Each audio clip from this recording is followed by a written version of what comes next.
You just spent a perfect weekend camping, or maybe you finally baked that sourdough bread that actually looked good. You open Instagram, type out a caption, look at the photo, and then, after 5 minutes of internal debate, you hit delete. You don't post. It used to be automatic. We shared everything, the mundane, the beautiful, the frustrating. Sharing was the default. But now that spontaneous impulse has been replaced by a deep hesitation. It feels like we're all watching our friends slowly disappear from the timelines. They're still scrolling, they're still watching us, but their personal lives? They've gone dark. They are social media ghosting. Why this collective silence? In a world built on broadcasting and digital visibility, millions of people have quietly chosen to step away from the performance stage. This isn't just a fleeting trend. It's a massive, self-protective shift in human behavior driven by deep psychological factors.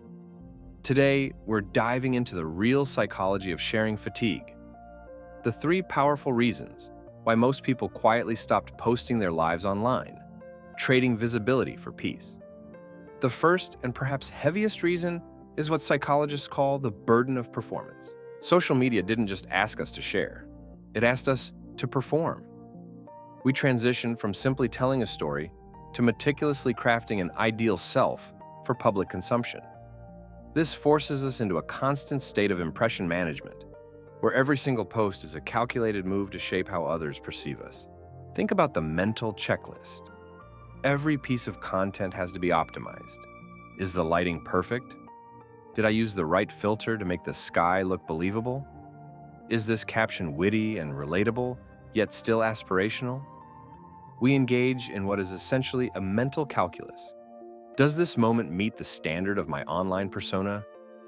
This constant self-scrutiny fuels the core of social comparison theory in action. We aren't just comparing our messy, complex reality with other people's highly edited, filtered, and optimized highlight reels. We internalize the difference, which creates an unsustainable cycle of competition and self-doubt that leaves us feeling perpetually less than. The cost of maintaining this polished personal brand is immense. It requires constant cognitive overhead and consumes vast amounts of emotional energy and time. The psychological dissonance, the gap between your real self and your ideal self, is exhausting to bridge with every upload. People realized they were spending more energy staging the perfect brunch photo, moving the plate 3 times for the light, debating the correct hashtag, than actually enjoying the food or the company. The insidious feeling of being an unpaid content creator for platforms driven by your free labor became a profound source of burnout. When you decide to post, you're not just sharing, you're setting a flawless standard you have to endlessly maintain, which eventually feels like a cage. Ultimately, this leads to a moment of quiet clarity, a desire for de-performance, where people look at their phone and realize, I don't want to document my life. I want to live my life. They'd rather just be fully present in the moment, whether it's savoring a beautiful sunset or having a real laugh on the couch, then rush to capture the perfect, post-worthy photo. It's a quiet, powerful rebellion against the requirement to constantly monetize their own existence and emotional labor. Our second psychological hurdle is the validation trap, a dangerous neurochemical loop built into the system.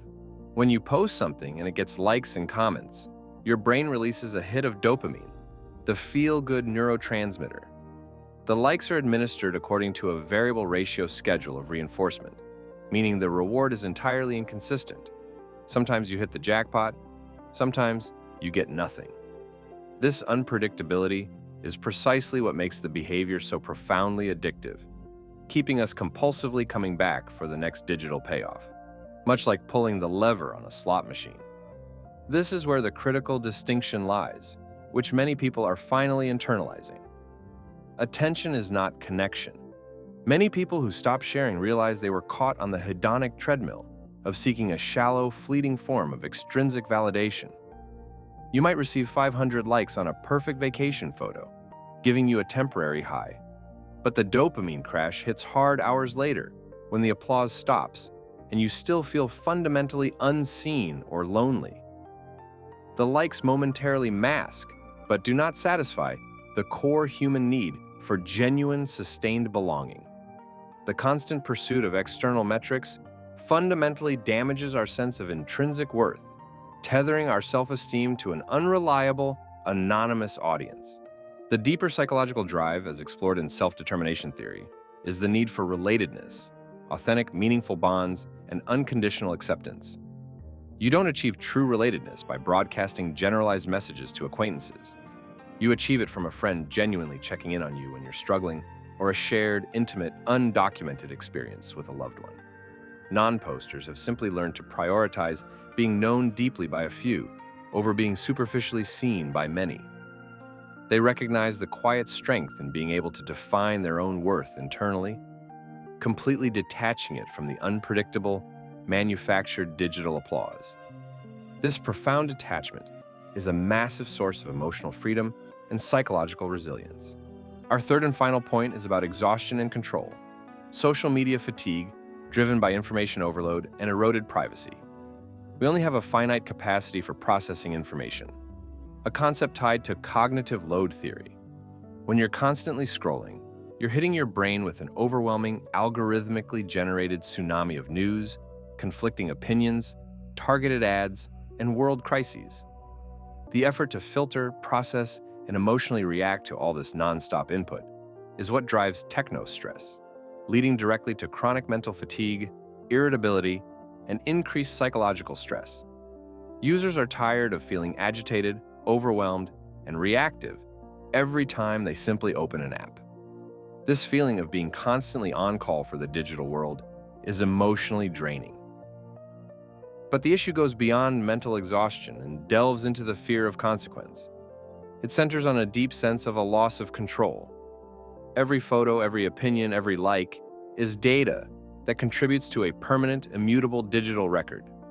This record is searchable and often weaponized. People recognize that data can be scrutinized by future employers, used by insurance companies, or even resurrected years later to generate moral panic or public shaming.